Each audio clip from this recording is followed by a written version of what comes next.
Olá, seja bem-vindo a mais um episódio do Podcast Next Level. Podcast que vai levar você e a sua carreira para o próximo nível.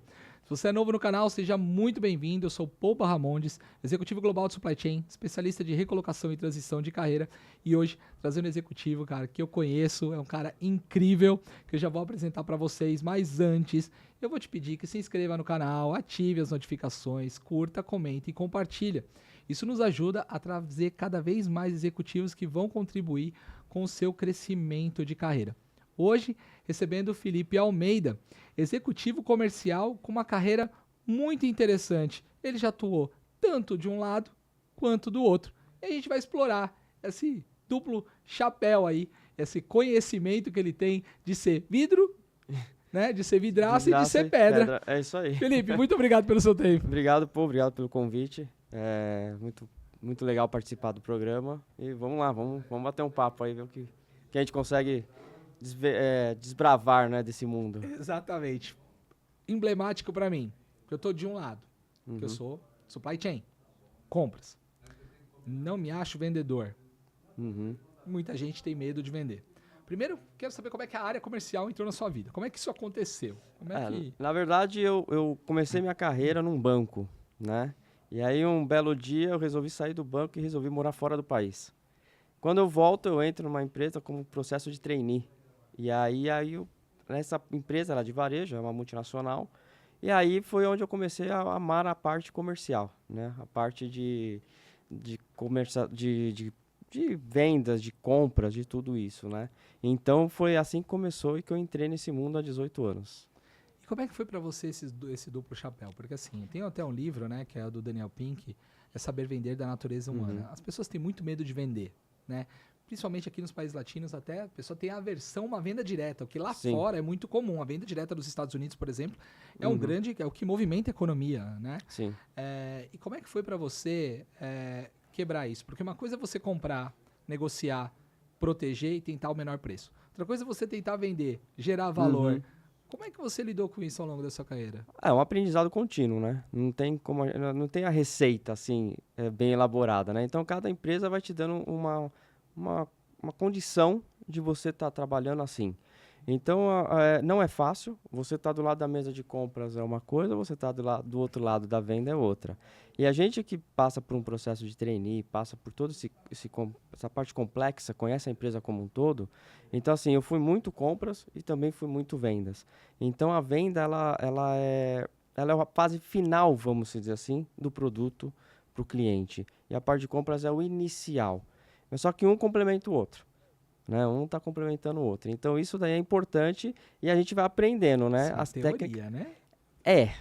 Mas complementa. No final da história é o seguinte: você tá lá no compras. Aí você tá com o gerente de vendas na loja. O cara vai te ligar, pô, me ajuda aqui, eu preciso bater a meta e tal. No final da história, um ajuda o outro, né? Então, por isso que eu falo que complementa. Obviamente, tem suas dificuldades. Quando você fala em venda, por exemplo, não é tão simples. Você falar de uma venda de um autosserviço é uma coisa, ou você falar de uma venda, você bater na porta lá do seu cliente, ser atendido é outra, né? Então, são dois mundos diferentes, né, de venda, né? Mas que é gostoso, né? É gostoso. Não, eu Como imagino. a parte de compras também é muito boa, né? Eu imagino, eu sei como é que é. Eu fiz essa brincadeira porque, assim, compras e vendas, né? Elas têm que andar juntas, né? Tanto que tem o SNOP, que é justamente compras junto com vendas, para você poder ter uma melhor entrega, uma melhor operação. Mas no final das contas, vendas, que eu acho assim que é uma habilidade que você tem que ter de resiliência. Eu acho que todo mundo tem que passar por vendas, porque assim, você virou o mês com a meta zerada. Não tem continuidade. É isso assim, aí. Virou o mês, não bateu a meta, no mês seguinte você já tá devendo o que você não fez e tendo que fazer aquilo que você já tem que fazer. E eu brinco que a meta é igual um condomínio, né? Só sobe. Exatamente. É igual o condomínio que você paga do seu prédio lá, da aí. sua casa, só sobe. É isso aí. É impressionante então, a meta como você tem que estar ali é focado em operação. Já a supply chain é o contrário. Você precisa de tempo para negociar. Não adianta você ser imediatista. Você tem que fazer uma melhor negociação. Isso São mesmo. times diferentes. Mas né? é muito interessante isso que você falou, né? Que cada empresa tem uma maneira, né? Voltando um pouco na parte de supply. Então, quando você pega uma multinacional, ela te dá esse suporte para você ter um tempo para negociar. Porque porque às vezes você tem um estoque garantido, você tem uma situação diferente. Quando você pega uma empresa de menor porte, talvez o seu estoque está no limite. Então você também não tem tanto esse tempo de negociação para você ter o produto dentro de casa, né? Então você tem esses dois mundos aí paralelos, mas muito diferentes um do outro, né? Que assim, ajuda um pouco e também atrapalha. Mas eu acho que a parte mais interessante é você saber o que está acontecendo no mercado. Eu acho que isso daí vai te direcionar tanto para uma compra boa quanto para uma venda boa, né? Então acho que essa é a ideia. E você trabalhou em empresas nacionais e multinacionais. Uhum. Eu queria explorar isso. Como entender o mercado quando você tem dois universos de timings diferentes? Sim. Como é que foi esse processo de desenvolvimento seu nessas indústrias? Olha, eu acho que quando você está numa multi, ela se torna um pouco mais fácil, entre aspas, né? Porque ela te dá todo o suporte, como eu falei, estoque. E outra, você está numa multi, dependendo do tamanho da empresa, se você é um dos maiores do Brasil, a indústria marca fala por ela. é né? diferente. Seu sobrenome não é mais Felipe Almeida, é Felipe Empresa, né? Que você está trabalhando, né? Então, isso muda bastante, né? Então, acho que tem essa facilidade, entre aspas, de você estar numa grande empresa e a informação chega até você muito fácil. Já quando você está num player menor, vamos dizer assim, ou não digo nem familiar, mas menor, cara, você é atendido por um distribuidor que já é um terceiro da indústria, que já é diferente. Então, tem todo um processo que te atrapalha um pouco. Então, eu brinco que, assim, quando uma multi vai buscar alguém, busca nas pequenas, que o cara ali batalhou, o cara trabalhou, o cara sabe fazer o negócio, né? Então, é muito interessante isso, né? Porque você acaba aprendendo com a dor na pequena, né? Porque se você não tem aquelas informações, a just in time ali, você acaba sofrendo um pouco. Mas no final da história, você acaba aprendendo muito como lidar com o mercado nas situações adversas, né? Então, tem esses dois mundos aí. E a multinacional, obviamente, você tem aquela pressão, você tem um budget muito diferente, você tem lá... A escala é diferente A também, escala né? é outra, né? É outra, né? Mas são dois mundos diferentes que se completam, vamos dizer assim, vai. Acho que é legal. Acho que você tem que passar pelos dois. Tô conseguindo passar pelos dois, é muito interessante isso. E hoje você está com esses dois chapéus atualmente, né? Hoje você está atuando numa posição onde você tem esses dois chapéus. Na verdade, assim, eu trabalho hoje, eu comando o time comercial, né, de compras, e querendo ou não, a gente responde pela vendas, né? Então a gente tem lá a venda online, a gente tem a venda da loja física, a gente tem a venda de um televendas. Então isso não adianta, você responde por tudo, né? Hoje a parte comercial hoje envolve do início ao fim a saída, a chegada, a saída do produto, precificação e tudo mais. E essas habilidades de negociação? Né? Olhando o seu perfil, eu vejo que você tem assim fortes habilidades de negociação e conversando com você, te conhecendo aí ao longo do tempo, eu vejo que você tem um viés negociador muito forte. Como é que você desenvolveu essas habilidades? Cara, na verdade, assim, uma vez eu estava no curso do mestrado que eu fiz e ele sempre fala o seguinte, um professor falou assim para mim, todo mundo negocia, só que não percebe, né? E assim, você vai comprar uma... em casa com a esposa, né? São esses exemplos que ele usou. Então, se ele fala assim, pô, você vai jogar bola, você tem que, pô, posso jogar bola? Então, você já tá negociando ali, né? Ou você tá com seu filho, então você acaba negociando. E assim, cara, eu desde quando eu entrei no processo de trainee, na verdade, isso aí começou no banco, né? Quando eu tava no banco, que eu trabalhava com venda de capitalização, E eu, assim, essa parte comercial sempre eu gostei. Eu sempre amei. E aí, quando eu entrei no processo de trainee na multinacional que eu tive, ali eu me apaixonei. Então, aí quando você gosta, você consegue desenvolver muito mais rápido as habilidades, né?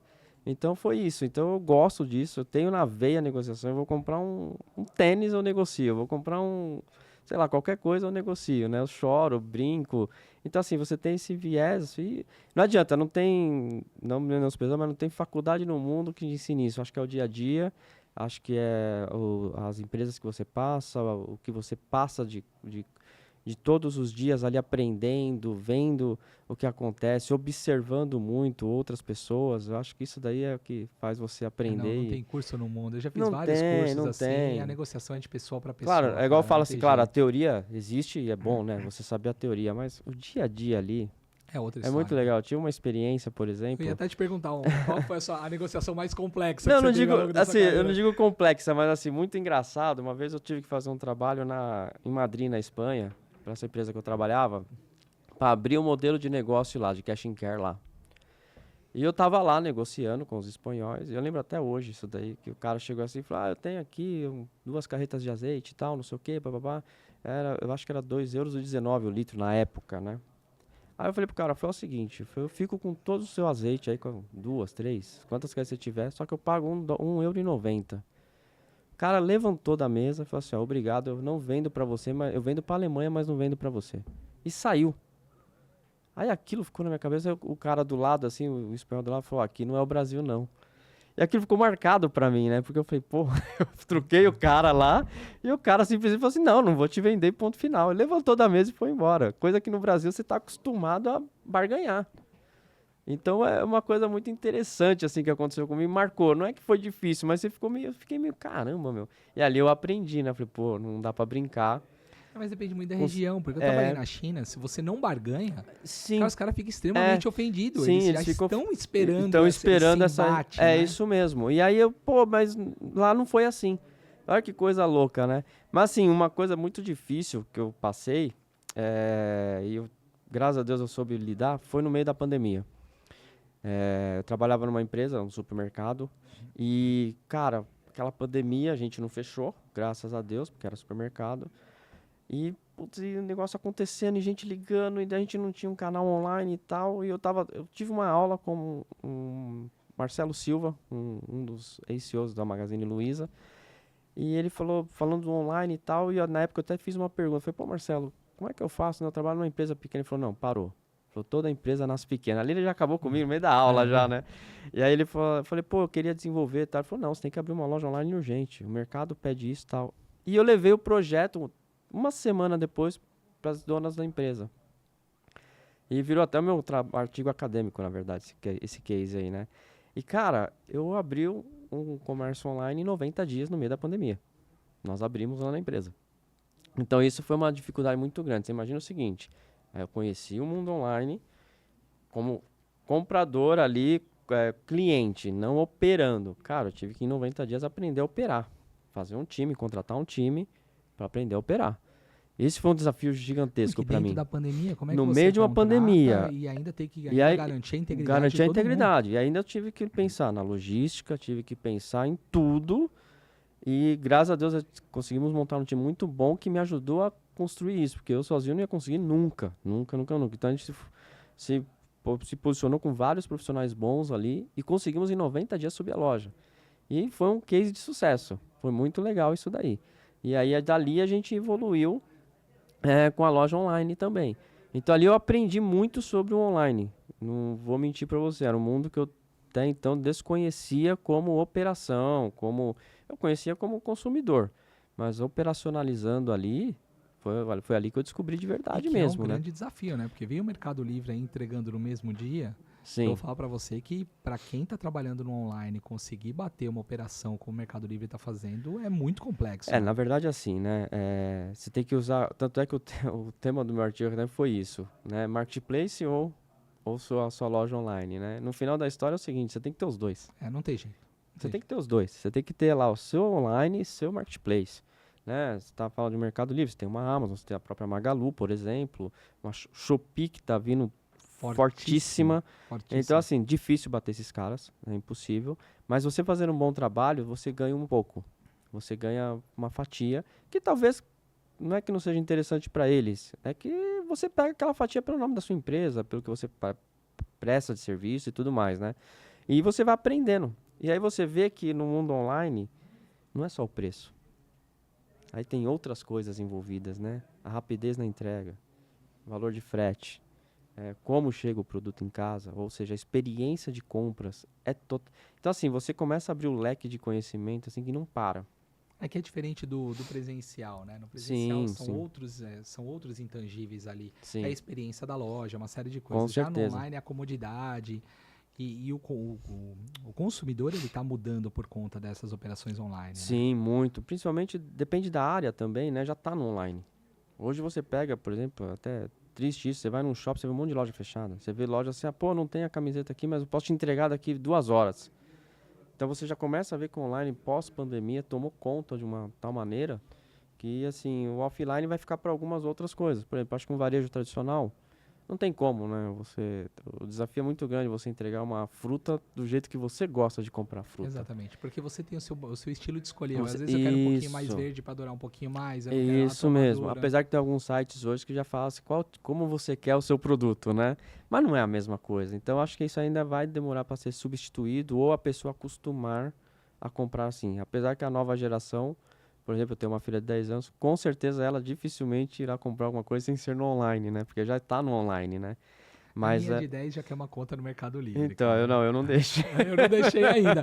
Mas ela fica, pai. Senão não, Ela senão fala não. assim, pai, quando eu posso ter minha conta no Mercado É, Livre para é. poder fazer minhas E- comprinhas? É Mas isso não, aí. filha, não é assim que E assim, funciona a gente coisa. sempre trabalhou, né, nas empresas que eu passei que tive online, a gente sempre teve o site e trabalhar também no marketplace, né, seja Mercado Livre, qualquer outro, a gente sempre uniu os dois, porque eu acho que é muito importante você ter as duas frentes para trabalhar, né, você une forças. Agora é óbvio, a guerra de preço, um monte de coisa, aí entra algumas técnicas que você aprende, que não é só isso, e você vai fazendo as técnicas que você precisa para se sobressair no mercado, né? Então é isso, mas assim, esse foi um grande desafio, abrir uma loja online em 90 dias no meio de uma pandemia. Eu acho que foi grande o negócio, mas deu certo. Não, Muito cara, legal. case espetacular, espetacular, porque primeiro foi um ambiente que era novo para todo mundo, né? Uhum. Eu penso, eu nunca imaginei passar. Minha filha, ela tá numa condição de histórica, assim, a sua também, da minha tem 10 anos também. Sim. Se ela já passou por uma pandemia e tá passando por guerra, se não chegar numa terceira guerra mundial, É. coisa que a gente só viu no livro de história, É né? isso mesmo, Estamos né? vivendo tempos complexos. Mas como é que, agora falando um pouquinho de tecnologia, né? Que a gente está Uhum. indo para online e aí a gente tem que associar a tecnologia. Claro, claro. Como é que você está vendo essa nova tendência do IA, ou esse novo conceito da IA, vindo para dentro da área comercial? Olha, acho que é benéfico. Eu acho que a gente tem toda tecnologia, independente de qual seja, ela tem um lado bom e um lado ruim. Então cabe a você saber usá-la, né? Igual hoje você dá um tablet pro nosso filho.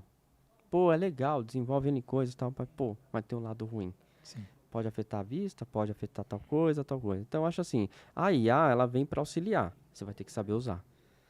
Você tem que saber usar na hora certa, no momento certo, como usar, porque senão também você acaba se acostumando de uma maneira que depois você fica preguiçoso para pensar, vamos dizer assim, né? Exatamente. Então, mas eu acho que é benéfico. Eu acho que tudo a gente vai ter que saber dosar e saber usar. Eu acho que essa é a condição da parte da técnica do online aí, ou de tecnologias novas que vem chegando. Cara, eu acho fantástico, principalmente o fato de você conseguir predizer, Uhum. pegar uma base de dados enorme, que teoricamente a gente não Sim. consegue. Mas eu acho que nunca vai substituir, como somos da área comercial, eu e você numa mesa negociando. Não, não. É assim, né? Lembra o desenho Os Jetsons?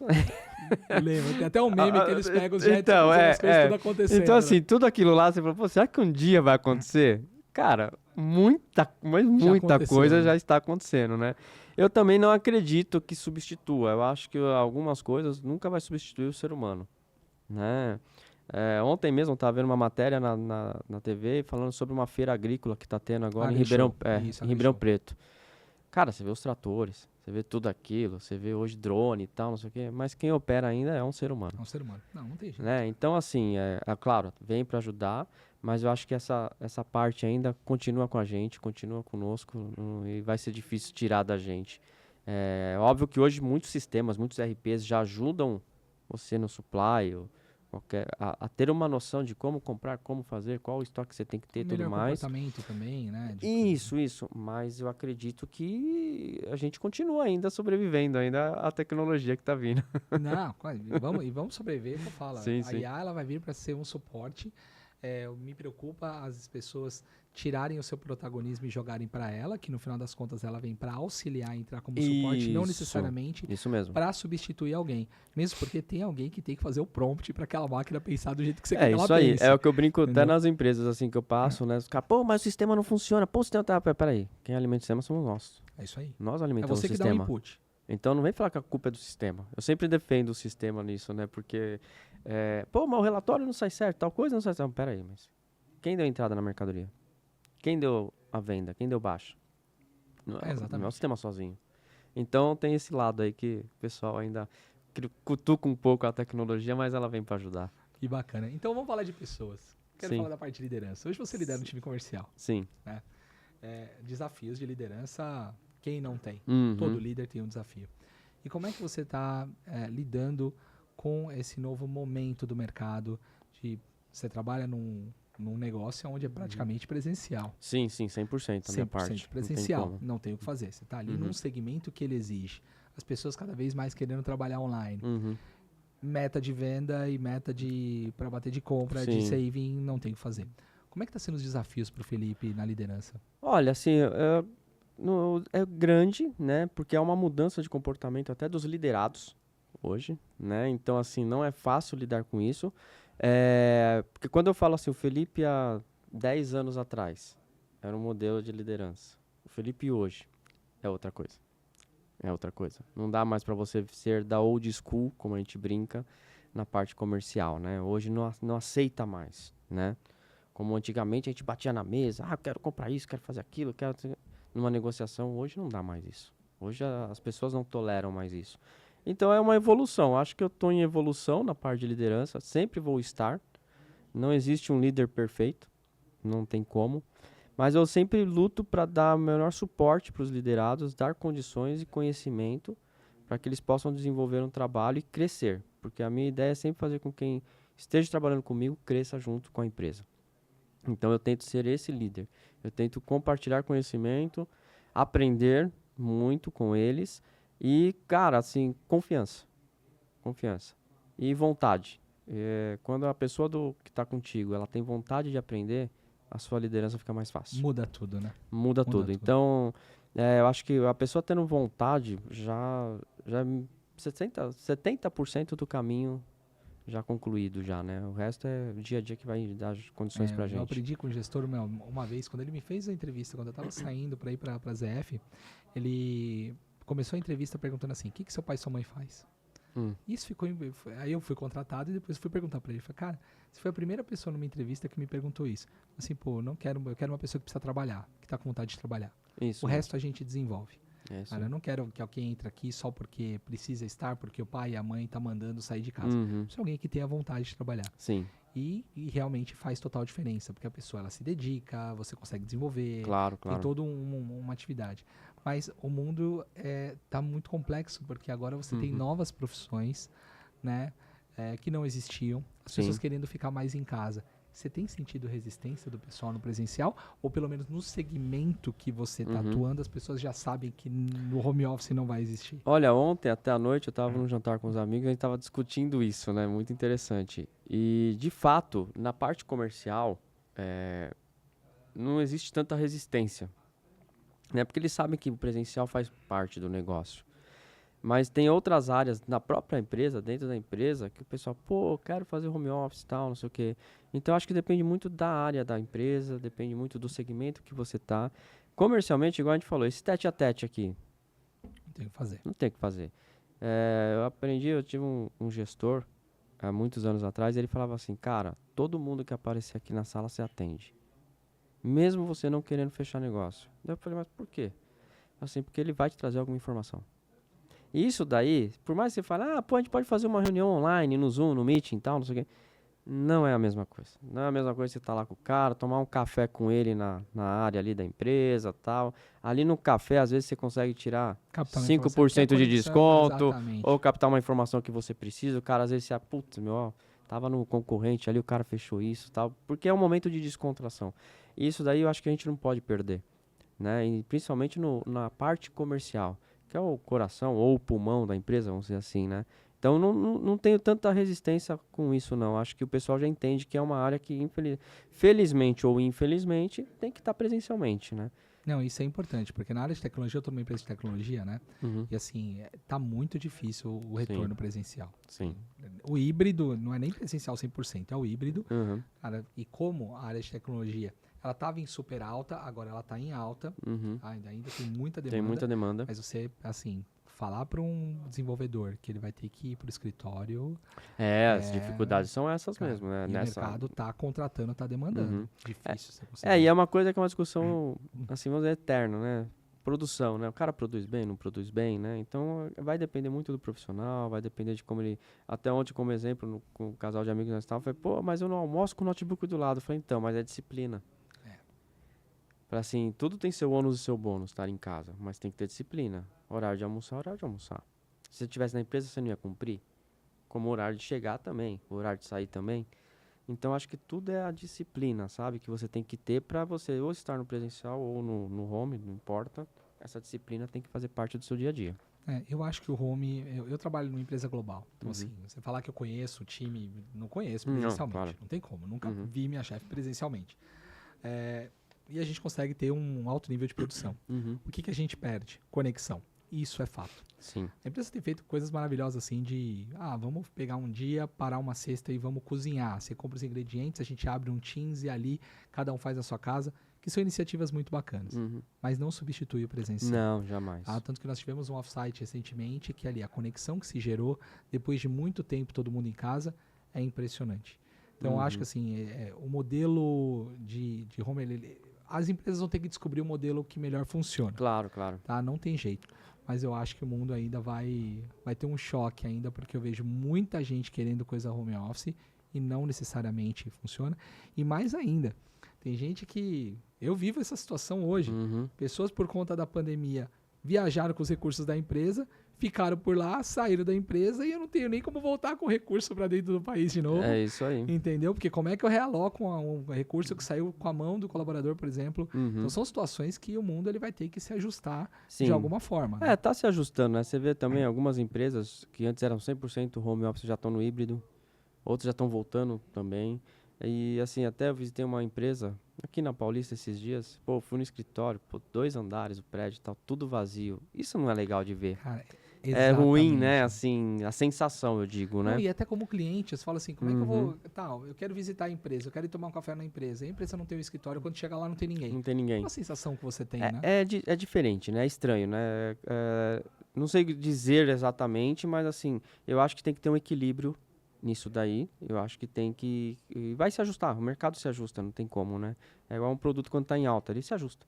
Não tem o que fazer. Não tem como. Ele vai flutuando. Ele vai flutuando e uma hora ele acha o termo, o preço flat dele e vai, né? Então, eu acho que vai se ajustar, o mercado já está se ajustando, já estou vendo muitas empresas também, até quando você vê ali alguma coisa, você quer presencial, híbrido e tal, então isso daí já está ajustando o mercado, mas assim, não é fácil, não é fácil. Algumas áreas ainda perpetuam em querer estar 100% home office ou 100% presencial, tanto faz, né? Bacana. Felipe, eu queria explorar um pouquinho uma especificidade da sua carreira que você comentou. Vi que você é muito acadêmico. Gosto. Você tem esse viés acadêmico, artigos e tudo mais. Como é que o Felipe faz para conseguir adaptar pro dia a dia? Porque na academia, quando a gente estuda, é uma situação, mas no dia a dia é outra. Como é que você faz essa conexão entre o que você tem um mestrado, sim, né? Sim, mestrado sim. formado. Como é que você adapta tudo isso pro seu dia a dia?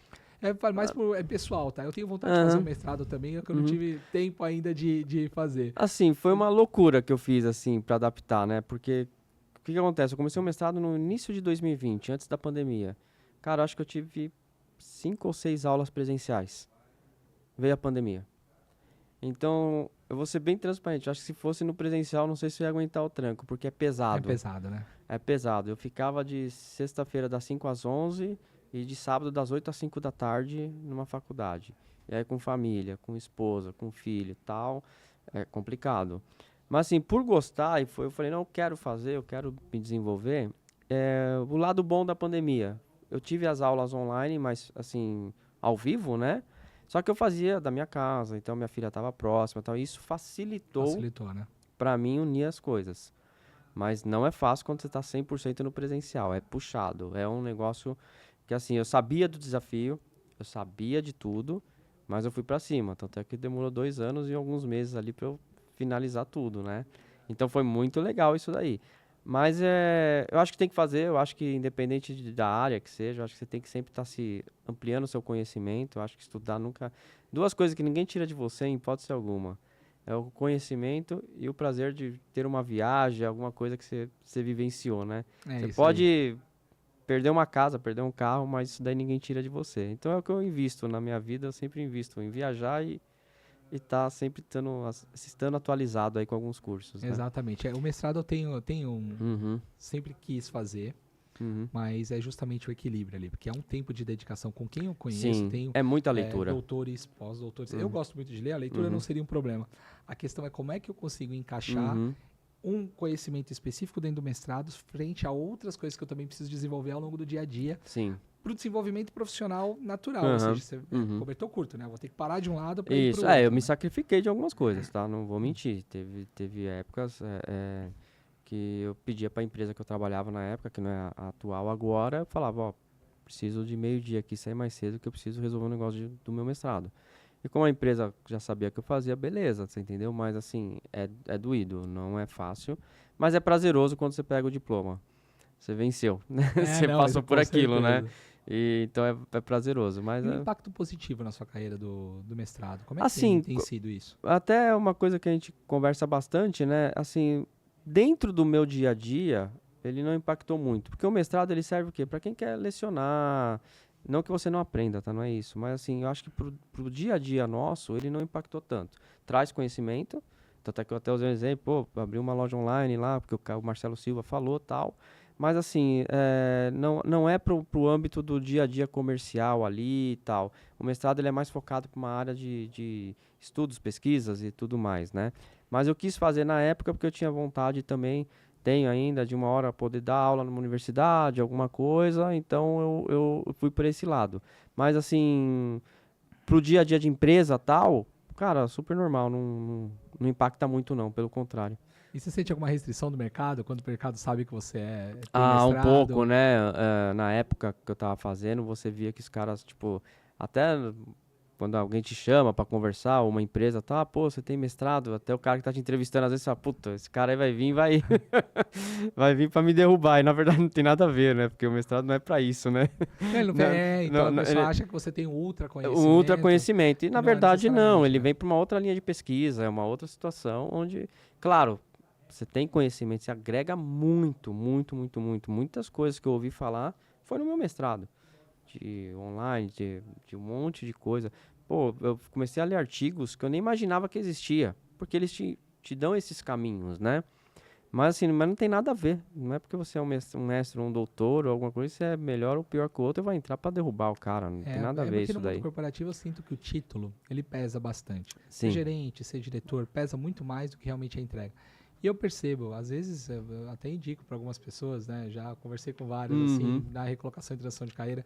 Dependendo do segmento, se você vai para uma área muito mais técnica, cara, espetacular você ter mestrado e Claro, doutorado. claro. Agora, quando você vai para uma área mais de gestão, talvez intimide um pouco. Então, às vezes, é melhor nem colocar e deixar em evidência, deixar ali meio que assim, tem, Tem, tá ó. ali. Foi feito Porque lá, tudo para certo. não gerar esse tipo Uhum. de restrição do mercado, né? Isso Sim. inclusive foi uma das travas que me fez não seguir mais nessa linha. Uhum. Poxa, eu tô indo por um caminho que talvez possa intimidar, talvez possa gerar algum tipo de problema. Sim, sim. Na Não, eu carreira. concordo. Acho que tem que tomar cuidado, né? Aí com algumas coisas, porque ele realmente, dependendo da área, ele vai te pôr lá no pedestal, ou dependendo da área, ele fala, pô, peraí, esse cara aqui não é muito pra cá, né? Mas Mais é ou uma menos vertente isso. totalmente diferente. É como Sim, você sim. comentou, mestrado é mais para a área de pesquisa, da Sim, aula, não sim. tem nada a ver com o dia a dia da Não, empresa, não, assim, não, né? não, não, não. É um complemento, né? Por exemplo, eu fiz uma MBA também. A MBA já é legal também, Por né? conta Já do networking, do já é uma outra network, é uma estrutura, né? outra estrutura, é um outro peso também, até de carga horária, de um monte de coisa. Mas, assim, pro meu dia a dia, o mestrado, assim, não é que não me ajudou, pelo amor de Deus, mas, assim, não foi para isso que eu fiz. Eu fiz para uma outra tratativa da minha vida. Ah, que bacana, sensacional. E eu queria voltar um pouquinho agora para o varejo. Uhum. Cara, a Casas Bahia entrando em recuperação judicial. O varejo está bem afetado. Uhum. E você atuou muito no varejo, né? Você é uma Uhum. pessoa que conhece muito do segmento. Como é que você tem visto esse movimento do varejo hoje, as dificuldades que a gente está enfrentando? Chuva no Rio Grande do Sul, impactando preço, operação. Você tem um viés muito forte de operações também, Sim, né? sim, Porque sim. supply chain, a gente basicamente operações, né? Aham, Não tem é jeito. tudo. Como é que você está vendo esse movimento do varejo hoje? Olha, bem difícil, tá? Por exemplo, essas chuvas do sul aí, a gente até estava conversando um pouco antes. Cara, atrapalha bastante. Então você pega toda a parte que vem do sul para cá, como é que vai subir para cá um produto? Então já começa a ouvir, tem alguns viés de, pô, vai subir o preço. Isso atrapalha bastante. Você pega a própria recuperação das Casas Bahia, né? Um tema muito delicado. Por incrível que pareça, ontem, eu vi a notícia essa semana, aí ontem eu vejo eles fazendo um comercial no meio de uma novela. Tem umas contradições às vezes aí, né? Que Eu passei por uma na minha carreira. eu falo, pô, peraí, os caras pedem recuperação e lançam no meio de uma novela uma merchan. Então, tipo, é complicado, né? Mas óbvio que existe um pouquinho da gestão, existe um pouquinho de tudo que aconteceu, até o caso das Casas Bahias. Sai da gestão familiar, vai para uma multi, volta depois, então é meio confuso, né? Aí entra também os profissionais que estão à frente, se sabiam conduzir ou não conduzir, quem sou eu para falar, mas eu acho que também tem um pouco do que está acontecendo com o mercado, de a pessoa estar mais focada em comprar um produto, falando de Casas Bahia, muita coisa se vende online, as lojas físicas às vezes dão prejuízo, então cabe a quem está lá na administração ver, ó, pô, peraí, vamos ver o que eu faço com essa loja, se vira só showroom, se vira não sei o quê, então trabalhar dessa maneira, né? Eu não sou né? especialista, mas eu acho que quando a Casa Bahia, isso aí analisando, pessoal, notícias e analisando minha análise pessoal, tá? Não tô falando de ninguém que me falou nada, não.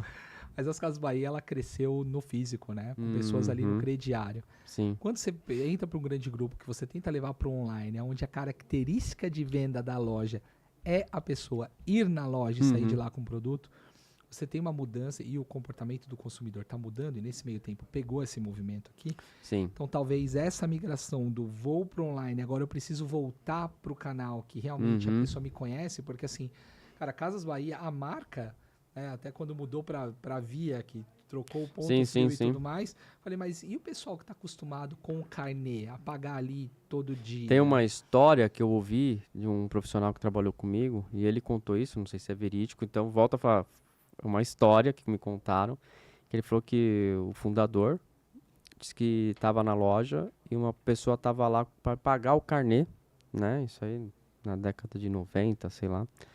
E disse que ele falou para a pessoa, quantas prestações faltam? Ela falou, faltam 2, tal, e eu queria comprar uma geladeira, mas, pô, eu preciso pagar. Disse que ele pegou e rasgou o carnê na hora assim, e falou, não, tá pago, pode comprar sua geladeira. E disse, falou, vai lá e fala para fulano dar baixa na sua conta. Cara, isso daí ele fez aquela pessoa com certeza fidelizou a marca Casas Bahia, né? Então, o que você falou, tinha esse viés, né, do cara tá lá, atender na loja, fazer o crediário em 24 vezes e tal, não sei o quê, e hoje mudou. Então, cabe à empresa se reinventar. Diferente, por exemplo, usando até um exemplo da Magalu. O que a Magalu fez? Ela ficou forte no site. Tanto é, quantas lojas físicas você vê da Magalu hoje? Praticamente quase não encontra. Mas foi uma estratégia dela, né? Foi uma estratégia. E você se recorda quando a Magalu lançou a marca, quantas lojas abriram no mesmo dia? Você lembra disso? Que ficou marcado pra mim isso daí. Cara, absurdo. Ah, no mesmo dia vamos abrir X lojas, eu não me recordo os números, né? Pô, ela mudou para online. Então, é a estratégia de cada empresa, né? E sentir o momento e sentir o seu ramo, né? A verdade é essa. É que eu acho que o mercado ele ainda está passando por uma acomodação, porque a economia do consumo, né? Tá mudando de nível. Por exemplo, a forma como nós consumimos hoje é diferente das nossas filhas de 10 que estão consumindo, que é diferente do que vai vir daqui a pouco, que é diferente do que as pessoas mais velhas que a gente consome.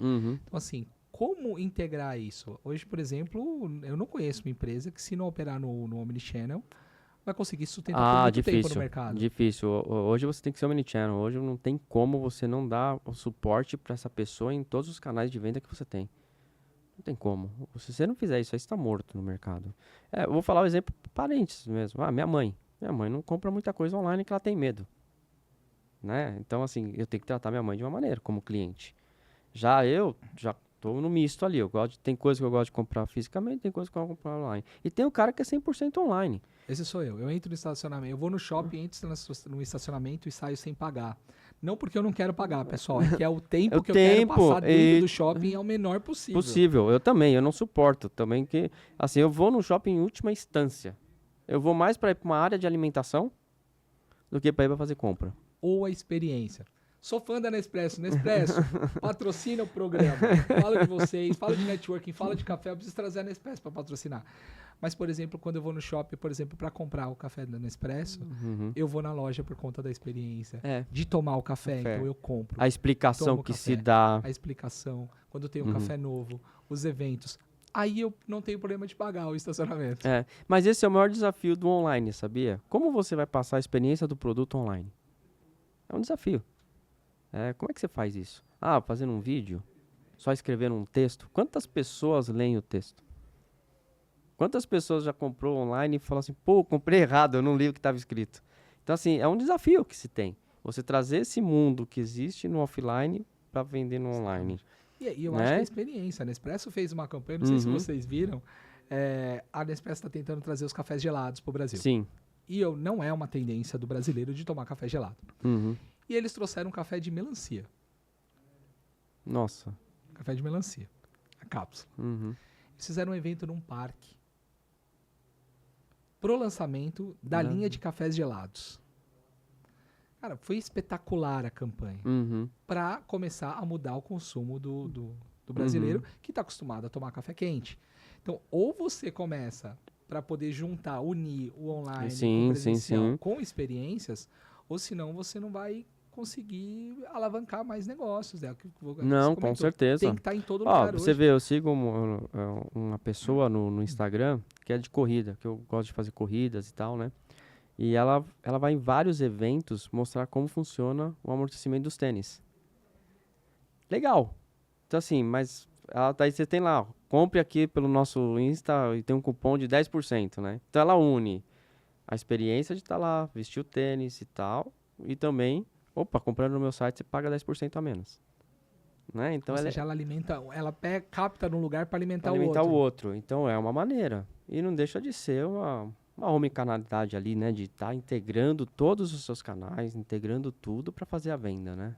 Então é isso. Acho que esse é o caminho aí que tem por enquanto, né? Daqui a pouco surge outra coisa. E quais os desafios que você vê hoje na sua operação para integrar esses canais? Porque aí nós estamos falando de uma operação muito mais complexa. Porque você tem que ter loja abastecida, você tem que reduzir o tempo de entrega. Como é que você enxerga esses desafios? Cara, eu vou falar uma frase que já é repetida por muitas pessoas, né? E que uma pessoa falava isso, que era o Abílio Diniz, né? Processo e pessoas. Pessoas e processo. É o maior desafio. Pessoas. Por exemplo, você ter pessoas engajadas, abraçar a ideia e vamos fazer o melhor aqui. E ter o processo bem desenhado. Esse é o maior desafio. Se você fala assim, mas sistemicamente, dá-se um jeito. Mas e produto? Dá-se outro jeito. Dá-se um jeito que o Excel ainda é imbatível. No Excel é imbatível. Eu sou um cara que eu sou contra o Excel e eu uso 50 planilhas de Excel por dia. Então, RP das empresas até brinco lá com a empresa que eu a gente tem um baita sistema, eu tenho que ficar usando Excel, né, e tal. Então, assim, eu acho que são pessoas. O maior desafio são pessoas e os processos. Eles têm que estar alinhados e as pessoas hoje têm que estar bem treinadas, alinhadas com o que você quer para dentro da empresa, para você conseguir chegar no objetivo. Eu acho que esse é o maior desafio. Cara, mas como você pessoalmente faz isso? Porque eu acho que é um grande desafio hoje das empresas estar na retenção e no desenho dos processos. Tá muito retrabalho, cara, muita coisa. Mas é o que você já falou, é retrabalho, infelizmente, não tem jeito. Até você achar o ponto certo, até você chegar no nível que você precisa, é retrabalho. É retrabalho. Não tem outra maneira. Não tem uma fórmula, que te dá pronto as coisas, né? Assim, que fala, vamos fazer assim. Não, é retrabalho mesmo. E você vai tentando, tentativa e erro, até chegar no... executivo que me fala isso, sabia? Eu trabalhei numa empresa que eles fizeram um programa, faça certo da primeira vez. Onde você não podia errar. Então já tava fora já, porque... Foi uma campanha mesmo, faça certo da primeira vez. E lançaram essa campanha porque tinha muito retrabalho. Aí eu pensei, falei assim, cara, faça certo da primeira vez. Se eu não sei como fazer, eu vou ter que errar. Se eu errar, eu vou ser punido. Qual que é o resultado dessa campanha? Eu não vou fazer. Porque se eu não fizer, aí aqui tá. Eu não erro. Eu não erro. E aí você tem outro viés, né? Você tá pegando um lado ruim ali. Ontem, numa reunião na empresa, então meu diretor falou assim, vamos fazer. Vamos ver o resultado que vai dar. Eu acho isso legal. É modelo startup, né? Isso é legal. Claro, você não vai prejudicar a empresa, você não vai pôr a empresa em más lençóis. Pelo amor de Deus, eu não vou pôr a empresa em risco. Mas vamos tentar. E você tem que dar todo o suporte. Cara, com isso eu garanto que você tem uma chance maior de acertar do que errar. Essa é a probabilidade. Mas assim, não adianta, você vai ter retrabalho. E outra, você faz um negócio ali, você desenha. Daqui a pouco você olha, putz, mas se eu tivesse feito de outro jeito, na próxima você já vai fazer de outro jeito. Ou seja, você já tem um retrabalho. Cara, e é muito legal que eu tenho um gestor, tive um gestor, né? Não tenho, eu já não trabalho com ele mais. Mas ele falou um negócio pra mim que, cara, precioso. Ele falou assim, pô, você vai tomar a melhor decisão naquele momento, com as condições que você tem, com a informação que você tem naquele momento. É isso aí. 5 minutos depois, pode aparecer uma opção melhor, mas naquele momento era o que você tinha, então você não errou, na verdade. É igual quando você tá tentando vender seu carro. Ninguém quer comprar. Aí quando você vende, aparece seu amigo. Pô, se eu soubesse, tinha comprado. Exatamente. É assim. Então, é esse exemplo que ele deu. Você vai estar seguindo. É isso aí. Não tem como. Você vai fazer o que você tem de melhor ali naquele momento. Depois, cara, vai vir outra situação, vai vir outras condições. Igual a gente comprando, por exemplo, quando você vai fazer um negócio grande, você fica com medo. Por mais que você tenha experiência, você saiba do mercado, você fala, pô, peraí. Preciso fazer uma aposta aqui. Você assim. sabe que o impacto, né? E principalmente com o mercado volátil, por exemplo, eu até estava comentando antes aqui a crise do chocolate. Sim. Dá um negócio que não estava no script, não estava desenhado. Cara, aconteceu, aumentou os valores, né? Ou como aconteceu comigo uma vez, eu estava na Alemanha, essa história foi top. Já tinha uma viagem marcada para Disney com a minha família, primeira vez que eu ia levar minha família para Disney. Eleições Trump e Hillary. Eu estava lá na Alemanha, numa reunião, voltaria para o Brasil e logo nos dias seguintes... Já ia para os Estados Unidos. Na minha santa inocência, falei, qual a chance do Trump ganhar? 0. O dólar vai despencar. Não vou comprar dólar. Deixou para comprar de última hora. Deixei para comprar de última hora. Acordei, estava lá em Berlim, Trump ganha as eleições. O dólar explode. Inexplicavelmente. Não é inexplicável. Tá? Não, foi uma decisão que eu tomei. Você tomou uma decisão com a base que você tinha ali naquele momento. A confiança que eu tinha é Trump, totalmente extremista, a Hillary era a escolha mais sensata na minha cabeça, dentro de todo o cenário que eu avaliei. Cara, cheguei no Brasil e perdi 30% do meu poder de compra nessa viagem. É isso aí. São essas condições que às vezes a gente tem que... Mas são apostas, né? Não tem jeito. Não tem o que fazer. Já aconteceu comigo também, já acontece, não tem o que fazer. Você tá comprando, você vai dar. Às vezes aparece uma negociação maravilhosa ali. Você vai assim, vou aumentar aqui, o consumo tá vindo bem. Pô, apareceu uma condição melhor do fornecedor para eu comprar mais. Vou colocar no meu estoque. Vendas. Consegue vender? Consigo. E o material fica alocado. É isso aí, igual você fazer uma previsão ali de um budget orçamentário para o próximo ano. Começa a fazer seu budget em outubro, novembro, né? Pro ano seguinte, às vezes até antes. Já aconteceu de eu estar trabalhando numa multinacional francesa. Aí os caras vão lá, desenham o budget. Teve a crise hídrica aqui no Brasil, não lembro que ano exato. Simplesmente explodiu a energia, explodiu tudo, né? Fomos falar pra ele, pô, desenhamos aqui, dá pra rever? Falei, não, vocês deviam ter previsto, o problema é seu. É assim, não tem o que fazer. Tipo, você vai prever que vai dar... Igual, quem ia prever que ia dar toda essa chuvarada no sul? Tá acabando com o Rio Grande do Sul. É triste isso daí. Então não dá pra você ficar prevendo muita coisa, né? Agora você tenta acertar o máximo possível dentro do mundo ali dos nossos dia a dia, né? Porque se eu encerrar muito, você não tá na empresa, né? Não, exatamente. O bom é de você estar numa empresa aberta também assumir certos riscos. Sim, é óbvio que você não vai colocar a empresa Não, jamais. Mas você vai ali na área comercial, a gente sabe. A gente assume riscos o tempo inteiro. Todo dia. O risco de uma compra, o risco de uma venda. Cara, é uma venda que você faz errada, a sua margem vai lá para baixo. Uma precificação errada, você perde a negociação que você fez. Pô, negociei para ganhar tanto. Daqui a pouco você precifica errado. Putz, perdi. Exatamente. É isso. Então você tem esse jeito aí. E é a vida do comércio, né? A vida de quem tá na área comercial. Não tem muito o que fazer, não. Que bacana. Bom, estamos chegando aqui. Passa muito rápido, pessoal. Mas eu ainda quero fazer algumas perguntas para o Felipe. Qual que é o próximo passo da carreira do Felipe? Você fez seu mestrado? Cara, eu acho que... Consolidado na carreira. Aonde você quer chegar? Cara, eu sempre falo assim nas empresas que eu estou, né? Eu quero chegar no topo. Né? Eu quero chegar um passo de cada vez, óbvio, respeitando hierarquia, respeitando tudo, mas eu quero chegar sempre no topo, quero estar sempre ajudando as empresas a crescer, a empresa que eu tiver, né, do momento aqui que eu estou agora, quero estar fazendo a empresa crescer, batendo recorde de números, de vendas, se possível. Claro que não depende só do Felipe, depende do conjunto todo, né, e do mercado principalmente, mas eu quero sempre estar crescendo junto com a empresa. Esse é o Felipe. A vontade que eu tenho é sempre de estar crescendo. Não consigo crescer mais de tamanho, que eu sou pequeno, mas profissionalmente, quem sabe, né? Agora a gente não tinha se encontrado presencialmente, eu achei que você era maior. Então, assim, vamos tentar crescer profissionalmente. Maravilhoso, maravilhoso. Uma indicação de um livro, filme ou série que está te impactando hoje, não precisa ser necessariamente relacionada, mas aquilo que você se desenvolve, que está te fazendo refletir. Cara, eu gosto muito de filmes que tem alguns fatos reais, né? Então, eu vi aquele filme, por exemplo, Arremessando Alto. Cara, eu achei fantástico. Eu achei um filme que, pra mim, me ajudou muito. Um filme que eu vejo que é muito antigo, toda vez que passa eu vejo, é aquela história do Jerry Maguire, A Grande Virada, com o Tom Cruise. Eu acho esse filme também fenomenal, né? Então, assim, eu gosto desse tipo que tem uma história verídica por trás, onde o cara venceu. Por exemplo, A Fome do Poder lá, a história do McDonald's, é espetacular. Steve Jobs, por exemplo, eu acho muito legal o filme que tem. Então, eu gosto de filmes assim, eu gosto de ver. Série, eu não vou falar que eu não tô vendo muito a série. Livro também, eu leio alguns livros, assim, no mestrado eu tive que ler bastante livros, né?